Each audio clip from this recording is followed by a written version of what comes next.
Norway's new F-35 scrambled for first time to meet Russian anti-sub aircraft. For the second week in a row, Russian maritime reconnaissance and anti-submarine warfare aircraft are flying much further south into the so-called GI-UK gap, Greenland-Iceland-UK, than normal. Greenland-Iceland-UK is the area in the northern Atlantic that forms a naval choke point, important for the Russian Navy in case of a conflict. The planes on Saturday came from the north and were first noticed by the air control station in Sørreisa, northern Norway, the joint headquarters informs. Two F-16s from Bodø Air Station, north of the Arctic Circle, were scrambled to identify the Russian planes. When continuing further south outside Norwegian airspace, another two F-35s took off from Ørland Air Base in southern Norway.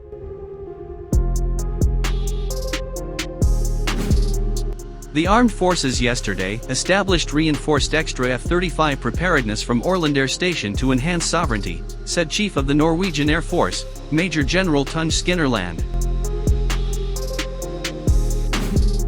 Flying wing by wing, the event in the skies outside Norway on Saturday is historic. This is the first time Norway's new F-35s were identifying Russian planes. Even further south, over the North Sea, two British Typhoon fighter jets took over the mission to monitor the Russian planes. Norway's F-16s from Bodø, the F-35s from Ørland, and the British Typhoons are all part of NATO's Quick Reaction Alert. Anti-sub warfare planes from the Russian Navy are normally flying the Barents Sea and northernmost parts of the Norwegian Sea. On February 26th and 27th, however, the planes flew much further south over the Norwegian Sea than normal. As well as on Saturday, March 7th. The Russian Northern Fleet's Tu-142 anti-submarine aircraft is a maritime patrol version of the Tu-95 strategic bombers. The main aim of the planes is to hunt NATO submarines and electronic intelligence. Saturday's flights with the Tu-142s lasted for more than 13 hours and were supported by mid-air fueling from IL-76 tanker aircraft, according to the press service of the Northern Fleet. The MiG-31 was only following the anti-submarine aircraft for parts of the route and not all south to the North Sea.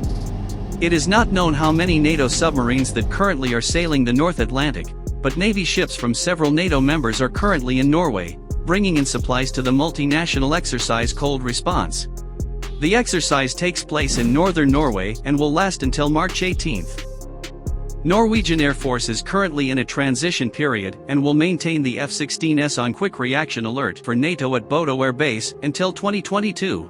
Then, a few F-35s will be standby from Evans Air Base in northern Norway, while the main bulk of the F-35s will operate from Ørland Air Base.